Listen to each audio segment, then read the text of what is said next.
आणि दरम्यान केतन अग्रवाल हत्या प्रकरणामध्ये एक धक्कादायक बाब समोर येते। सिया आणि चेतननं गुगलवरती हत्येचे पर्याय शोधलेले होते। लोहगडावरील कोणत्या ठिकाणावरून दरीत ढकलल्यास अपघात वाटेल याचा देखील सिया आणि चेतननं विचार केलेला होता। तर केतनला विष देऊन ठार मारता येईल का, मारल्यानंतर स्वतःचा पोलिसांपासून बचाव कसा करायचा, तर याच सगळ्या संदर्भामध्ये त्यांनी माहिती ही गुगलवरून शोधलेली होती। अशी एक धक्कादायक माहिती सध्या या संपूर्ण तपासामधली समोर येते। तर सिया आणि चेतननं गुगलवरती हत्येचे नेमके काय काय पर्याय असू शकतात या सगळ्या संदर्भामध्ये माहिती घेतलेली होती। त्याचबरोबर लोहगडावरील कोणत्या ठिकाणावरून जर दरीत ढकललं तर तो अपघात वाटेल याची देखील त्याआधी त्यांनी चाचपणी केलेली होती आणि त्यानंतर हे संपूर्ण हत्येचा कांड करण्यात आला। आणि याच सगळ्या संदर्भामध्ये अपडेट जाणून घेऊयात। आमचे प्रतिनिधी मिकी घई सध्या आपल्या सोबत आहेत।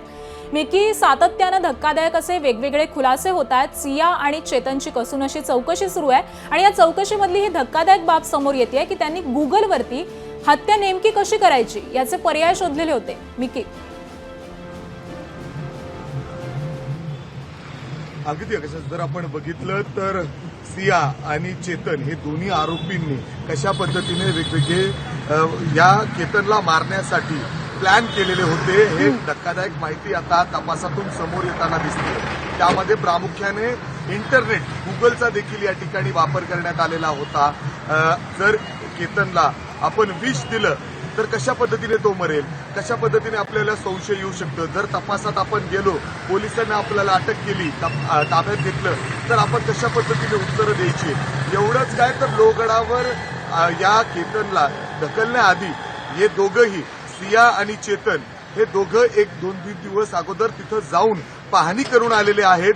कुठल्या लोकेशनवरून केतनला आपण जर खाली ढकललं तर तो तिथं जिवंत राहणार नाही, तो मरेल आणि कशा पद्धतीने पूर्ण प्लॅन आखायचे। जर पोलिसांनी आपल्याला ताब्यात घेतलं, पोलिसांना आपल्यावर संशय आला तर कशा पद्धतीने पोलिसांना या तपासादरम्यान उत्तरं द्यायची। आतापर्यंतच्या तपासात हे पोलिसांनी वारंवार सांगितले की हे दोन्ही जे स्टोरीज सांगतायत ते एकदम एक्झॅक्ट आहे, असं होऊ शकत नाही। टायमिंग देखील एक्झॅक्ट आहे, हे दोघंही प्लॅन करून होते। यावरून हे जवळजवळ स्पष्ट होतं, कारण टायमिंग देखील जर आपण बघितलं तर 10:10 आम्ही तिथं पोहोचलो। जर सिया सांगत असेल तर त्याच पद्धतीने चेतन देखील हेच उत्तरं देतोय। हे सगळंच काही जर मॅच होत असेल तर पोलिसांना यावर देखील संशय आलेला आहे। त्या पद्धतीने इंटरनेटचा त्यांनी सहारा घेतलेला होता।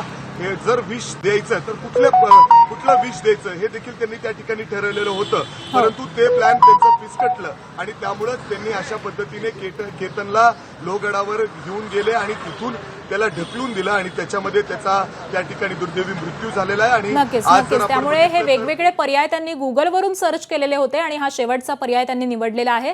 धन्यवाद मिकी या सविस्तर माहितीसाठी। एबीपी माझा, उघडा डोळे बघा नीट।